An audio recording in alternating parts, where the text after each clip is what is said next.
কারণ এই দুনিয়া আমাদের জন্য একটা খেলার জায়গা, ধোকার জায়গা। দুনিয়া মাতা, দুনিয়া একটা স্বপ্নের জায়গা, স্বপ্নের মতো দুনিয়া।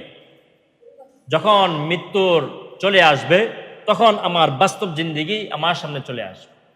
ওইটা আমার বাস্তব জিন্দেগি, এটা একটা ধোকার জায়গা। কেমন জানি আমি এই দুনিয়াতে, এই জিন্দিগিতে টাকা ভরা একটা বস্তা মাথায় নিয়ে ঘোরাঘুরি করতেছি, কিন্তু খরচ করার বেলাও 1 টাকা আমি পাইতেছি। এই দুনিয়াটা এমন যে অনেক টাকা মাথায় নিয়ে, বস্তা ভরা টাকা আমি মাথায় নিয়ে ঘুরতেছি, কিন্তু খরচ করার বেলা আমি 1 টাকা পাইতেছি না। দুনিয়াটা আমার জন্য, আমাদের জন্য এরকম। তো এখান থেকে একটা ঘটনা স্মরণ হয়, এটাও আশরাফ আলী থানভী রহমতুল্লাহ আলাইহি কিতাব থেকে এই ঘটনা আমি পড়েছি। তো উনি এই উদাহরণটা দিয়েছেন। উদাহরণটা উনি দিনে এরকমভাবে বলতেছেন যে এক ব্যক্তি, সে বিবাহিত, তো তার একটা খারাপ অভ্যাস ছিল, সেই রকমভাবে বিছানায় প্রস্রাব করে দেয় রাত্রে ঘুমন্ত অবস্থা। বিবাহিত মানুষ, ছোট মানুষ না, বিবাহিত মানুষ, সে বিছানায় প্রস্রাব করে দেয়। তো এই প্রতিদিন তার স্ত্রীর এক ডিউটি, সকাল উঠে ওই বিছানা তার পরিষ্কার করতে হয়, খেতা বালিশ ধুইতে হয়। তাই যেদিন স্ত্রী তাকে বলল যে প্রতিদিন রাত্রে আপনার উপর কি চাপে, কোন ভূত আপনার উপর চাপে যে আপনার প্রতিদিন এরকমভাবে আপনি প্রস্রাব করে দেন, আমার আর ভালো লাগে না এই প্রতিদিন এই খেতা বালিশ ধোয়া, এই বিছনা চাদর ধোয়া, এটা আমার আর ভালো লাগে না। তো কি হয় আপনার প্রতিদিন রাত্রে? তখন ওই স্বামী বলতেছে যে আমি প্রতিদিন রাত্রে দেখি যে শয়তান আমার কাছে আসে। শয়তান আমার কাছে এসে আমাকে বলে যে চল তোকে নিয়ে কোথাও বেড়াতে যাই, কোথাও তোকে নিয়ে একটু ঘুরে আস। তো আমি রাজি হই। আমি তার সাথে যখন ঘুরতে বের হই, তখন সে আমাকে প্রথমে বলে যে তুই ভালো করে প্রস্রাব করে আয়, তুই ভালো করে প্রস্রাব করে আয়। পথের মধ্যে কোথাও হয়তো কোথাও না কোথাও প্রস্রাবের জায়গা নাও থাকতে পারে, তো ভালোভাবে প্রস্রাব করে আয়। তো আমি সুন্দরভাবে প্রস্রাবখানায় যাই, বসি, প্রস্রাব করি। কিন্তু একটু পরে হঠাৎ করে যখন আমার ঘুম ভেঙে যায়, আমি দেখি যে আমার বিছনায় আমি প্রস্রাব করে দিচ্ছি, বিছানায় আমি প্রস্রাব করে দিচ্ছি। এটা আমার কি দোষ, শয়তান এটা আমাকে করায়। তখন স্ত্রী কুতূহলবশত বলতেছে, ঠিক আছে, শয়তান যেহেতু জিনের বাদশা, আমরা খুব গরিব মানুষ, অভাবী মানুষ, দিন আনি দিন খাই, আমাদের সংসার চলে না। যেহেতু শয়তান জিনের বাদশা, তো আপনি আজকে শয়তানকে বলবেন যাতে করে আমাদেরকে কিছু টাকা পয়সা দেয়। এই টাকা পয়সা দিয়ে আমাদের অভাব, আমাদের চাহিদা মিটায়, যাতে করে আমরা একটু ভালোভাবে চলাফেরা করতে পারি, আমাদের অভাব দূর হয়ে যায়। তো যখন সে ঘুমায়, ঘুমানোর পর সে শয়তানকে বলে যে আপনি তো জিনের বাদশা, আমরা অনেক গরিব মানুষ, অভাবী মানুষ, প্রতিদিন আপনার কাছে যাই, আপনার সাথে ঘুরতে যাই, কখনো কোনো কিছু আপনার কাছে চাই না বা পাই নাই। তো আপনার কাছে আজকে চাইতেছি আমাদেরকে আপনি কিছু টাকা পয়সার ব্যবস্থা করে দেন, যেটার মাধ্যমে আমাদের সংসার একটু ভালোভাবে চলতে পারে, অভাবটা দূর হয়ে যায়। শয়তান বলল, এটা কি কোনো কঠিন বিষয়? এটা তো স্বাভাবিক বিষয়, এটা কোনো ব্যাপার না। তো সেই রকমভাবে শয়তান তাকে নিয়ে এক রাজার মহলে যায়। রাজার মহল্লায় যায়, রাজার ভান্ডার থেকে একটা বিশাল একটা টাকার বস্তা নিয়ে এসে তো এরকমভাবে ওই ব্যক্তির উপর টাকার বস্তা মাথায় দিয়ে দেয়। ওই ব্যক্তির মাথায় টাকা বস্তা দিয়ে দেয়। টাকা বস্তায় এত ভারী ছিল যে সে এটাকে সহ্য করতে না পারে, এটার ভার, এটা ওজন সে সহ্য করতে না পারে, সে টয়লেট করে দেয়। এটা সহ্য করতে না পারে, সে টয়লেট করে দেয়। দেওয়ার পর যখন সে এরকমভাবে সকাল হয়, সকাল হওয়ার পর স্ত্রী দেখে এতদিন তো প্রস্রাব করতে ভালো কথা, এখন তো দেখা যায় পায়খানার স্তূপ বিছানা পড়ে আছে।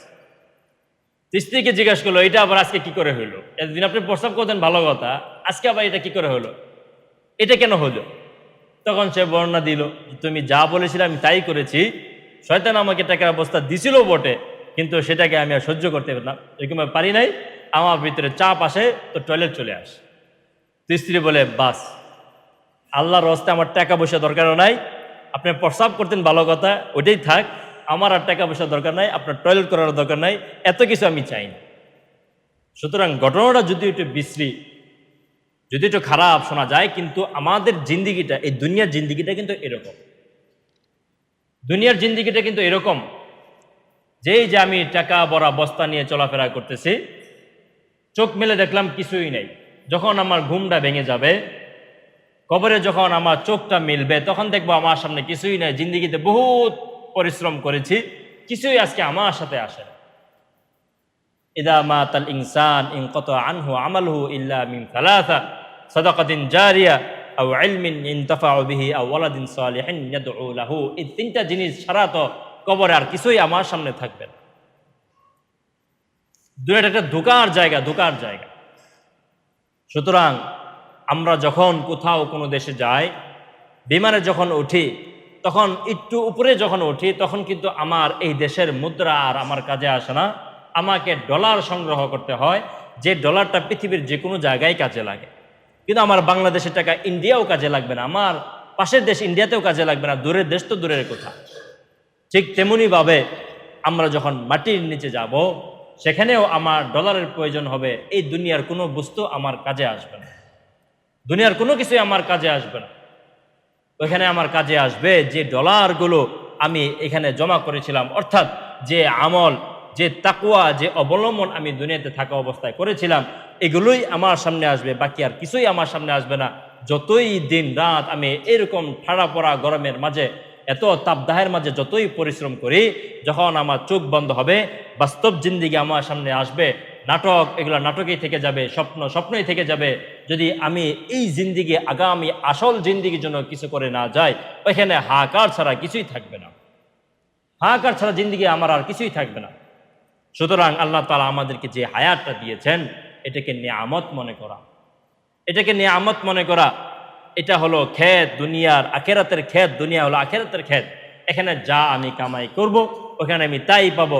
দুনিয়াতে যেরকমভাবে আমরা যত পরিশ্রম করে এরকমভাবে দান লাগাই, সার দিই, কত চর্চা করি, কত পরিচর্যা করি, ওইখান থেকে ভালো একটা ফসল আমরা পাই। ঠিক তেমনিভাবে দুনিয়াতে থাকা অবস্থায় যদি আমি সুন্দরভাবে তাকওয়া অবলম্বন করে 5 ওয়াক্ত নামাজ পড়ি, আল্লাহ তাআলা হুকুম পালন করি, রাসূল সাল্লাল্লাহু আলাইহি ওয়াসাল্লামের প্রতি পরিপূর্ণ মহব্বত রাখি। রাসূল সাল্লাল্লাহু আলাইহি ওয়াসাল্লাম বলেন, মান আহাব্বা সুন্নতি ফাকাদ আহাব্বানি ওয়া মান আহাব্বানি কানা মাই ফিল জান্নাহ। যে ব্যক্তি আমার সুন্নতকে মহব্বত করলো, সেজন্য আমাকে মহব্বত করলো। মান আহাব্বা সুন্নতি ফাকাদ আহাব্বানি ওয়া মান আহাব্বানি। আর যে ব্যক্তি আমাকে মহব্বত করলো, এরকমভাবে ওমান আহাব্বানি কানা মাই ফিল জান্নাহ, সে কাল কিয়ামতের দিন জান্নাতে সে আমার সাথেই থাকবে। সুবহানাল্লাহ। সুতরাং দুনিয়াতে থাকা অবস্থায় আমাদেরকে এই দুনিয়ার জিন্দিগিটাকে নিয়ামত মনে করে আল্লাহ তাআলার বিধান পরিপূর্ণ পালন করার চেষ্টা করা। বিভিন্ন আপদ বিপদ আসবে, বিভিন্ন অবস্থা আমাদের সামনে আসবে, বিভিন্ন হালত আসবে, গরম আসবে, ঠান্ডা আসবে, এরকমভাবে বর্ষা আসবে। সর্ব অবস্থায় আমাকে আল্লাহ তাআলাকে স্মরণ রাখতে হবে। আল্লাহ তাআলার রহমত থেকে মাহরুম হওয়া যাবে না, আল্লাহ তাআলার বিধান থেকেও মাহরুম হওয়া যাবে না, 5 ওয়াক্ত নামাজ ছাড়া যাবে না। যে বিধানগুলো আল্লাহ রাব্বুল আলামিন আমাদেরকে দিয়েছেন, এই বিধানগুলো পরিপূর্ণভাবে আদায় করার চেষ্টা করা। আল্লাহ রাব্বুল আলামিন আমাদের সকলকে সেই তৌফিক দান করুন। সকলে বলি আমিন আমিন। ওয়া আখিরু দাওয়ানা